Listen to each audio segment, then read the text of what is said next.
안녕하세요. HTC 이브닝 뉴스캐치의 타프로입니다. 9월 22일 월요일, 오늘도 생생하고 빠른 미국 뉴스를 준비했습니다. 그럼 바로 오늘의 헤드라인을 만나보시죠. 트럼프 행정부가 취업비자와 영주권에 초고액 수수료를 부과하며 미국 경제에 충격을 줄 것이라는 경고가 나왔습니다. 찰리 커크 추모식에 9만 명이 온 집회, 부흥회와 같은 분위기를 이루었습니다. 지미 키멜이 트럼프 행정부와 보수 진영의 압박으로 5일간 중단됐던 방송을 재개하며 표현의 자유 논란이 확산됐습니다. 연방 대법원이 트럼프 대통령의 FTC 민주당 위원 해임을 허용하며 독립규제기관의 정치적 중립성이 흔들리고 있습니다. 트럼프 행정부가 타일레놀의 자폐 연관성을 주장했지만 전문가들은 과학적 근거가 부족하다고 반박했습니다. 비타민 B9 유도체 류코보린이 자폐 아동의 언어 발달을 개선할 가능성이 임상시험에서 확인되며 주목받고 있습니다. 국제 금값이 연준의 금리 인하와 트럼프 행정부의 관세 불확실성 속에 사상 최고치를 또다시 경신했습니다. 프랑스가 트럼프 행정부의 반대에도 팔레스타인 국가를 공식 인정하며 미국의 외교적 고립이 부각됐습니다. 55세 이후 평생 치매 발병 위험이 42%에 이르지만 조기 혈액검사, 백신, 생활습관 개선으로 절반은 예방 가능하다는 연구 결과가 나왔습니다. 지금까지 오늘의 헤드라인이었습니다. 오늘도 뉴스캐치를 찾아와 주셔서 감사드립니다. 오늘 첫 소식입니다. 트럼프 행정부가 H-1B 전문직 취업비자에 10만 달러, 고급 인재가 신청하는 골드카드 영주권 1순위와 2순위에는 개인 100만 달러, 스폰서 기업에 200만 달러의 초고액 수수료를 부과하는 새 정책을 발표했습니다. 이하람 리포터, 이번 조치가 어떤 영향을 미칠지 자세히 전해주시죠. 네, 이번 조치는 합법 이민을 대폭 줄이려는 강경 정책의 일환으로 분석됩니다. 트럼프 행정부는 이를 통해 한 해 약 1천억 달러의 수수료를 거두어 국가 부채를 줄이고 미국인 고용을 늘리겠다고 설명하고 있습니다. 하지만 전문가들은 단순히 수수료 인상 이상의 파급력을 우려하고 있습니다. 실제로 이 정책이 시행되면 발급 규모가 얼마나 줄어들 것으로 전망됩니까? 의회 예산국 CBO는 올해 발급되는 영주권이 기존 연 100만 건에서 40만 건 수준으로 반토막 날 것으로 예측했습니다. H-1B 비자도 신규 신청자의 절반 이상이 포기할 수밖에 없을 것이라는 관측이 나옵니다. 이렇게 되면 미국 내 합법 이민이 급감하면서 외국 인재 유입이 크게 줄어들게 됩니다. 인재 부족이 어떤 산업으로까지 번질 수 있을까요? 이미 3D 업종인 농장, 축산, 건설, 청소, 보육 현장에서 인력 부족이 심화되고 있습니다. 연방 노동통계국에 따르면 트럼프 대통령 취임 첫 해의 반년 동안 외국 출신 이민 노동력이 120만 명이나 감소했습니다. 이런 상황이 첨단 산업까지 확산되면 혁신과 경쟁력이 급격히 떨어질 수 있다는 경고가 잇따릅니다. 경제 전반에도 상당한 충격이 예상되겠군요. 그렇습니다. 달라스 연방은행은 올해 미국 GDP가 0.8% 감소할 것이라 내다봤습니다. 연준이 제시한 올해 성장률 전망치가 1.6%라는 점을 감안하면 절반이 날아가는 셈입니다. 관세 여파까지 겹칠 경우 스태그플레이션, 즉 저성장과 고물가 고실업이 동시에 나타날 가능성도 경고되고 있습니다. 트럼프 행정부는 국가 부채 축소와 내국인 고용 확대를 내세우지만 실제로는 경제 성장과 고용에 큰 부담이 될 수 있다는 지적이군요. 맞습니다. 이민 제한이 불법 체류자 추방, 임시 체류 프로그램 종료와 함께 이어지면 단순 노동에서 첨단 산업까지 인력난이 악화될 가능성이 큽니다. 미국의 성장 동력과 혁신 기반이 흔들릴 수 있다는 점에서 각계의 우려가 커지고 있습니다. 이브닝 뉴스캐치 이하람이었습니다. 어제 애리조나주 글렌데일에서 열린 보수 청년 운동가 찰리 커크 추모식이 엄청난 규모의 열기로 미국 사회를 뒤흔들었습니다. 단순한 추모를 넘어 정치적 결집의 장으로까지 변졌다는 평가가 나오는데요. 현장 분위기와 주요 발언 그리고 정치적 파장까지 유미정 리포터가 자세히 전해드립니다. 네, 글렌데일의 스테이트팜 스타디움은 이른 새벽부터 사람들로 가득 찼습니다. 새벽 0시부터 의자와 침낭을 챙겨온 지지자들이 밤을 새웠고 오전이 되자 수백 미터에 달하는 대기줄이 끝없이 늘어섰습니다. 수용 인원 7만 3천 명의 스타디움이 일찍 마감되자 인근 데저트 다이아몬드 아레나에도 1만 9천 명이 모여 대형 스크린을 통해 중계를 지켜봤습니다. 보안은 극도로 강화돼 스타디움 주변 수십 미터 반경에 펜스가 설치됐고 경찰차와 기마경찰, 심지어 상공의 헬기까지 행사장을 지켰습니다.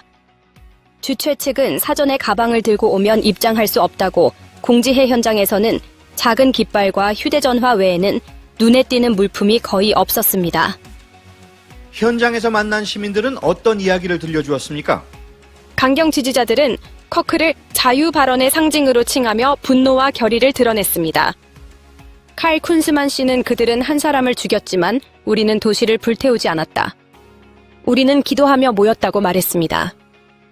또 대화가 우선이지만 공격당하면 방어할 것이라는 목소리도 있었습니다. 반면 로스앤젤레스에서 6시간을 운전해왔다는 카일 그리어 씨는 정당을 떠나 폭력은 아무것도 해결하지 못한다며 양 진영 모두의 과격함을 우려했습니다. 가족 단위 참가자들도 많았습니다. 캔자스에서 16시간을 달려온 데릭 레일라 캐츠 부부는 찰리 커크의 가치가 우리 가족 전체를 변화시켰다고 말했습니다. 이번 추모식에는 트럼프 대통령도 직접 모습을 드러냈죠? 그렇습니다. 트럼프 대통령은 추모사를 통해 오늘은 부흥회와 같다고 말하며 커크를 예수와 모세, 사도 바울에 비유했습니다. 무릎 꿇느니 서서 죽자, 두려워하지 말자 라는 강경한 메시지를 전했고 마지막에는 싸우자 라는 구호를 외쳤습니다. 백악관 부비서실장 스티븐 밀러는 이것은 선과 악의 전투라고 규정하며 보수 진영의 단결을 호소했습니다. 현장에서는 절대 굴복하지 않는다. 우리가 찰리다. 라는 피켓이 높이 흔들렸습니다. 하지만 현장을 가장 울린 인물은 트럼프가 아닌 아내 에리카 커크였다고 하죠? 맞습니다. 에리카는 수만 명 앞에서 떨리는 목소리로 남편을 살해한 그 젊은이를 용서한다고 밝혔습니다. 준괴대한 답은 증오가 아니다. 라는 말과 함께 예수의 십자가 말씀을 인용해 저들을 용서해달라고 호소했습니다. 군중은 숨죽여 듣다가 큰 박수와 함성으로 화답했고 CNN은 이를 추모식의 가장 감정적인 순간으로 꼽았습니다. 추모식 밖에서는 다른 풍경도 펼쳐졌다죠? 네, 스타디움 울타리 밖에는 팔레스타인 깃발을 흔드는 시위대와 트럼프 지지자들이 맞섰습니다. 팔레스타인 해방을 외치는 목소리에 일부 참가자들은 집에 가라고 소리쳤습니다. 현장 곳곳에 깊게 뿌리내린 미국의 정치 이념 갈등이 여실히 드러난 순간이었습니다. 커크의 죽음이 정치적으로 어떤 영향을 줄지 주목됩니다. 커크는 트럼프 재집권의 숨은 주역이자 이전 3세대 공화당 지지 기반을 넓히는 핵심 인물이었습니다. 그의 죽음 이후 터닝포인트 USA에는 지부 개설 요청이 전국에서 쇄도하고 있습니다. 트럼프 대통령은 커크를 순교자로 부르며 지지층을 결집시키려 하고 JD 벤스 부통령은 커크의 팟캐스트를 직접 진행하며 그 빈자리를 메우려는 움직임을 보이고 있습니다. 하지만 모든 분석이 트럼프에게 유리한 것만은 아닙니다. 중간선거는 전통적으로 집권당에 불리하게 흐르고 이란 핵시설 공격과 이민정책 등으로 인한 피로감도 여전히 큽니다. 전문가들은 커크의 죽음이 투표율을 높일 수는 있지만 결국 국민의 심판은 현 정부의 성과에 달려있다고 전망합니다. HTC 이브닝 뉴스캐치 유미정이었습니다. 오늘 추모식은 단순한 장례식이 아니라 미국 사회가 직면한 분열과 신념을 그대로 드러낸 자리였습니다. 증오와 용서, 결집과 갈등이 한데 얽힌 복잡한 풍경이었는데요. 유미정 리포터, 상세한 보도 고맙습니다. 디즈니가 소유한 ABC 방송이 도널드 트럼프 행정부와 보수 진영의 거센 압박으로 지미 키멜 라이브를 잠정 중단한 지 5일 만에 제작 재개를 발표했습니다. 지난주 키멜은 극우 활동가 찰리 커크 피살 사건을 두고 트럼프 대통령과 공화당 인사들이 정치적 득점을 노린다며 풍자했고, 이에 트럼프 측 인사와 FCC 위원장이 정부 규제를 언급하며 방송 중단을 압박했습니다. 넥스타와 싱클레어 등 일부 지역 방송사도 즉각 동참해 프로그램이 전면 중단됐습니다. 하지만 여야 정치인과 언론, 코미디언들이 표현의 자유 침해라며 거세게 반발했고 공화당 내에서도 위험한 검열이라는 비판이 터져나왔습니다. 민주당 슈머 상원 원내대표는 트럼프 정부의 노골적 언론 탄압을 막아낸 승리라고 강조했습니다. 월트 디즈니는 발언 시점이 부적절하다고 판단해 잠시 멈췄지만 충분한 대화를 거쳐 복귀를 결정했다고 밝혔습니다. 키멜은 화요일부터 다시 방송을 이어가며 사과 여부는 미정입니다. 연방대법원이 도널드 트럼프 대통령이 연방거래위원회 FTC 민주당 위원 리베카 슬로터를 해임할 수 있도록 결정했습니다. 이는 대통령이 독립규제기관을 통제하려는 최근 움직임에 큰 힘을 실어주는 조치입니다. 이번 판결로 1935년부터 유지되어 온 대통령은 FTC 위원을 이유 없이 해임할 수 없다는 90년 전 선례가 사실상 흔들리게 됐습니다. 대법원은 오는 12월 이 선례 자체를 폐지할지 정식 심리를 열기로 했습니다. 엘레나 케이건 대법관 등 진보 성향 3인은 대통령이 모든 독립기관을 마음대로 해체할 수 있게 됐다며 강하게 반발했습니다. 트럼프는 앞서 소비자제품안전위원회와 국가노동관계위원회 등 여러 독립기구 인사를 이미 해임한 바 있어 연방기관의 정치적 독립성 논란이 더욱 커질 전망입니다. 트럼프 행정부가 타일레놀의 주성분 아세트아미노펜이 자폐증 위험을 높일 수 있다고 발표할 예정이었지만 과학계는 수십 년간의 연구 결과와 배치된다며 반박하고 있습니다. 전문가들은 자폐증이 단일 질환이 아닌 다양한 원인과 형태를 지닌 신경 발달 장애라고 설명합니다. 뇌 발달은 태아기부터 영향을 받으며 유전적 요인이 80~90%를 차지하고 환경적 요인은 임신 중 염증, 조산, 고령 부모 등 복합적으로 작용할 수 있다고 밝혔습니다. 백신과 자폐의 연관성은 이미 수차례 연구로 부정되었으며 이번 발표는 과학적 근거가 부족하다는 지적이 강합니다. 정부는 동시에 엽산 유도체인 류코보린을 자폐 치료 후보로 언급할 계획이지만 임상은 아직 초기 단계입니다. 전문가들은 조기 진단과 맞춤형 행동 치료가 현재로서는 가장 효과적이라며 과학적 검증 없는 정치적 주장을 경계하고 있습니다. 임상시험에 참여한 8살 네이선은 말을 하지 못했지만 류코보린을 복용한 지 2주 만에 문장을 말하기 시작했습니다. 류코보린은 비타민 B9 형태의 오래된 약으로 일부 자폐 아동이 뇌로 엽산을 운반하지 못하는 문제를 해결해 언어 인지 발달을 돕는 것으로 보입니다.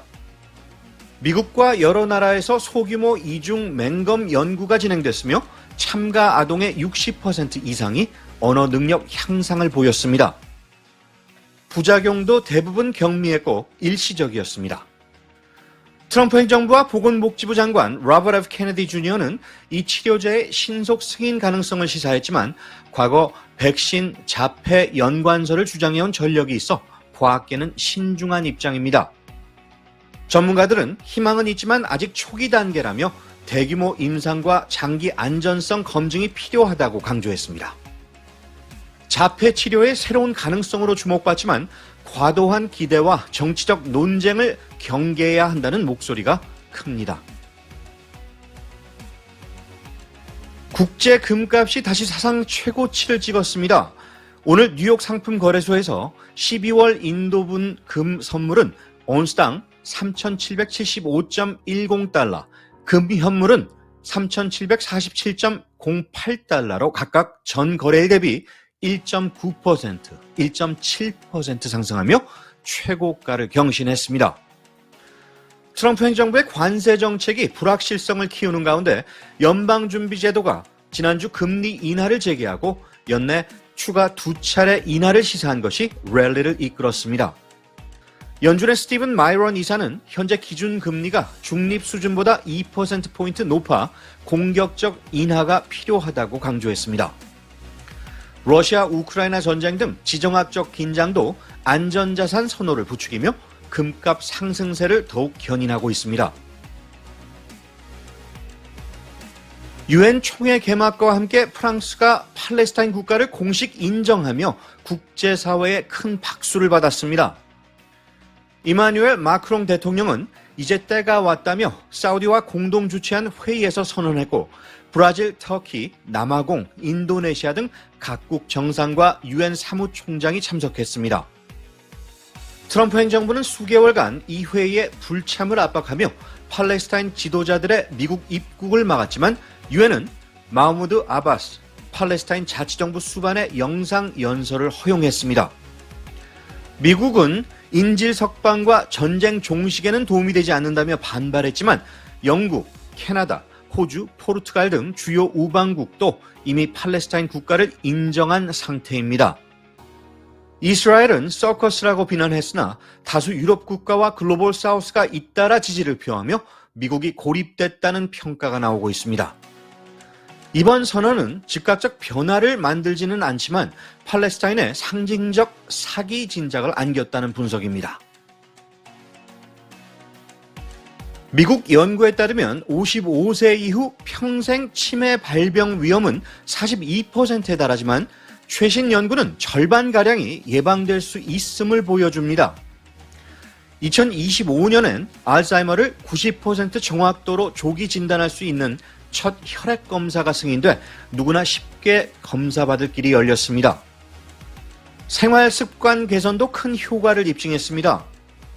영양, 운동, 인지훈련, 건강관리 등 복합적 개입을 한 임상실험에서 인지 기능이 뚜렷이 향상됐습니다. 또 대상포진 RSV 백신 접종이 치매 위험을 낮추는 대규모 연구 결과가 발표되며 면역 조절이 새로운 예방 전략으로 주목받고 있습니다. 뇌염증 억제 연구와 미량의 리튬이 알츠하이머 진행을 늦출 수 있다는 발견도 추가 희망을 주고 있습니다. 전문가들은 수명뿐 아니라 건강 수명을 늘릴 결정적 전환점이라며 조기 진단과 적극적 생활 관리가 치매 예방의 핵심이라고 강조합니다. 토마스 아켄피스라는 사람이 이런 말을 했습니다. 지금이야말로 일할 때다. 지금이야말로 싸울 때다. 지금이야말로 나를 더 훌륭한 사람으로 만들 때다. 오늘 그것을 못하면 내일 그것을 할 수 있겠는가라고요.